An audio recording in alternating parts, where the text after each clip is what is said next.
زمین میلی نہیں ہوتی، زمن میلا نہیں ہو. کہا کہ فلاح پانا تمہاری ضرورت ہے، اور فلاح کیسے ہوگی؟ تزکیے سے حاصل ہوگی.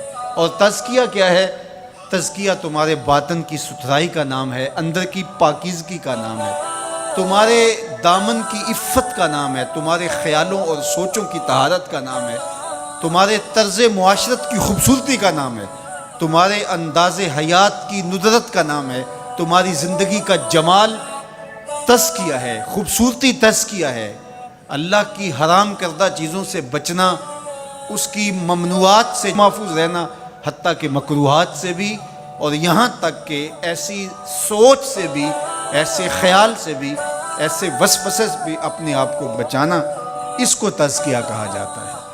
اور اللہ تعالیٰ جل شانہ نے یہاں ارشاد فرمایا قد افلح من تزکا، جس نے اپنے اندر کو ستھرا کر لیا. باہر تو مل مل کے سارے ہی دھوتے ہیں، لباس پہ بھی سلوٹ نہیں پڑنے دیتے، اور اپنے بدن پہ ایک ریزہ مٹی کا بھی پڑ جائے تو وہ بھی جھاڑتے ہیں.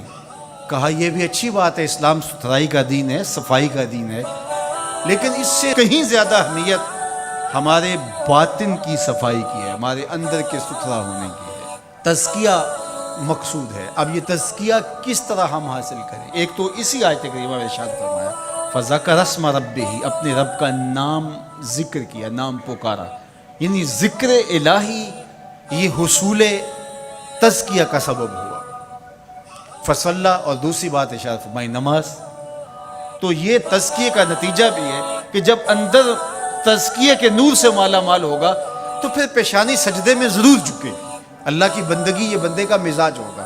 اور دوسرا یہ ہے کہ اگر یہ تم حاصل کرنا چاہو تو پھر تمہیں اس عمل سے بھی گزرنا پڑے گا، اور اللہ کا ذکر تمہارے اندر کے زنگ اتارے گا. تو جب دل کا زنگ اترا تو دل مزکہ ہو گیا، دل کو تزکیے کی دولت نصیب ہو گئی. اور دوسرے مقام پہ اللہ کے محبوب علیہ الصلوۃ والسلام نے دل کے زنگ اتارنے کا جو ایک نسخہ ارشاد فرمایا وہ یہ ہے کہ دل کا زنگ قرآن مجید کی تلاوت سے اترتا ہے. اب ذرا دیکھیے قرآن مجید میں بھی اس پر بڑی خوبصورتی کے ساتھ ارشاد فرمایا گیا. حضرت ابراہیم علیہ السلام کی جو دعا ہے ربنا وابعث فیہم رسولا، ابراہیم علیہ السلام اللہ کے گھر کی تعمیر کر چکنے کے بعد عرض گزار ہوتے ہیں کہ مالک تیرے گھر کی تعمیر کی، یقیناً تو اس کا بہتر صلہ عطا فرمائے گا. تو اپنی جناب سے جو اجر اور صلہ عطا فرمانا چاہتا ہے اس میں سے میری چاہت یہ ہے کہ تو وہ رسول برحق مبعوث کر دے جو ان پر تیری آیات کی تلاوت کرے. اور اس دعا کا ذکر اللہ تعالیٰ نے قرآن مجید میں کیا، اور جس مقام پہ دعا کی اس مقام کو بھی محفوظ رکھا.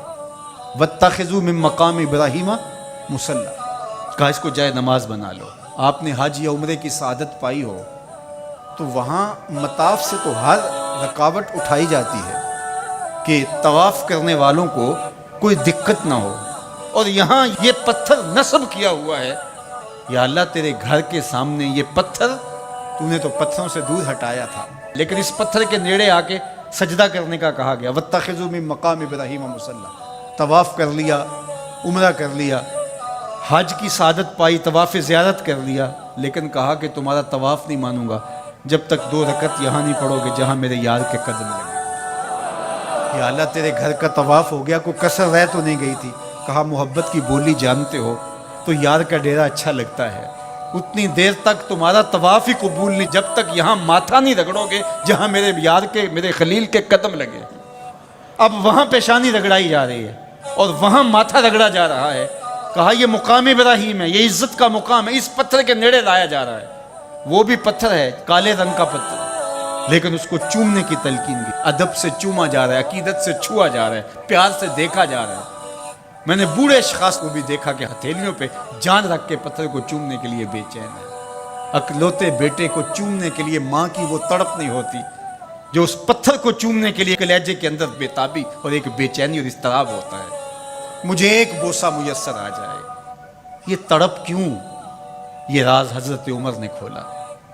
حجر اسود کو چوم رہے تھے اور چومنے سے پہلے بولے اے حجر اسود تجھے کبھی نہ چومتا اگر میرے حضور نے نہ چوما ہوتا.